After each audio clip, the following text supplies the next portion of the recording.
Il-proċeduri parlamentari f'Malta wirtu ħafna minn dawk tal-House of Commons fl-Ingilterra kif jiġdu l-standing orders li jirregolaw il-ħidma ta' kuljum fil-Parlament.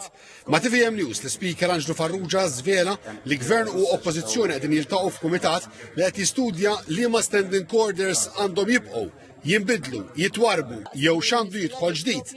Ikkonferma li wieħed mill-aspetti li qegħdin jiġu konsidrati jitratta d-domandi parlamentari. Il-problema qiegħda illi għandek kif għandha ssir id-domanda, il-PQ. Però ma għandek xejn dwar ir-risposta li għandu jagħti Ministru.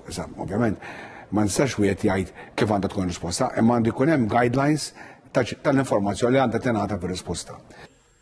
U tal-fema li għandu jkun hemm mekkaniżmu bħal kumitat parlamentari li jitratta kwistjonijiet dwar tweġibiet li ma jissodisfawx id-domanda li tkun saret. Dr. Farrugia jemmen li l-standing orders riveduti għandhom iqassru l-ħin tal-interventi mid-deputati waqt id-dibattiti.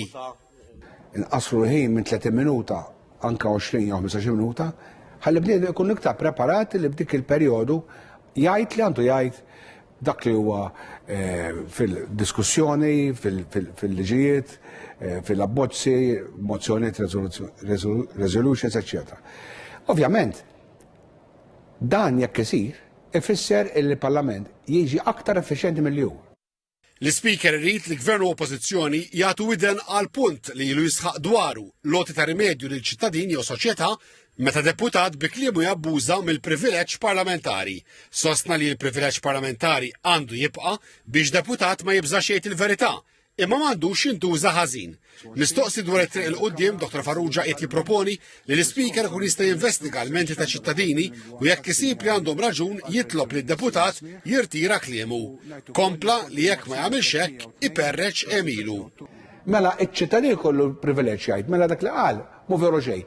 Għax aqas irtirtira, però l-Speaker qallu inti issa la ma rtirajtix, he will be named and shamed. Inti qed tikdeb. Il-persuna partikolari l-kwalità ikun skreditat mis-sedja stess. B'12 il-sena esperjenza bħala Speaker, Dr. Farrugia kiteb aktar minn 300 deċiżjoni magħrufa bħala rulings li jinsabu pubblikati fi 15 il-volum ta' is-sedja titkellem.